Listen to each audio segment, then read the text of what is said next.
Wellspring by Teresa Hampton. WWJD.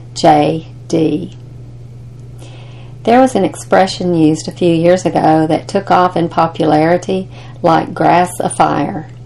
It was seen on bracelets, necklaces, stationery, bumper stickers, etc. There were no words, just the letters WWJD. The letter stood for, "What would Jesus do?" The expression is not seen or heard much these days, but the words are still powerful. It is a very good question to ask oneself when considering what to say or do in a given situation. We want to emulate Jesus in every respect.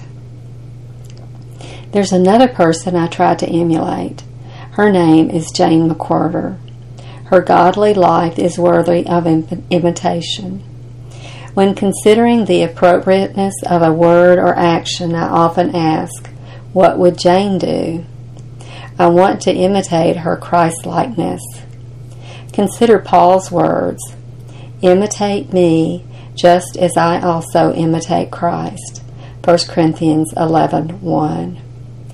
Jane helped thousands of women grow in the Lord. She certainly touched my life in many wonderful ways.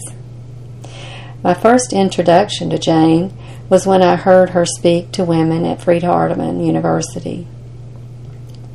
Her lessons were well prepared and delivered beautifully. It was obvious that she knew and understood God's Word. When she spoke of personal adversity, she exhibited humility, grace, and an immense depth of faith. Her demeanor was noble and quiet. Her character was admirable. I wanted to be like her because she was like Jesus. Jane passed this life, but she will continue to inspire me and others to be Christ-like. Her legacy of faith, hope, and devotion to the Lord lives on. Jesus told the aging John, "Write, blessed are the dead who die in the Lord from now on. Yes, says the Spirit, that they may rest from their labors and their works follow them." Revelation 14, verse 13. May each of us live so people can say they want to imitate us as we imitate Christ. Today's verse, "For to this you were called, because Christ also suffered for us, leaving us an example that you should follow his steps."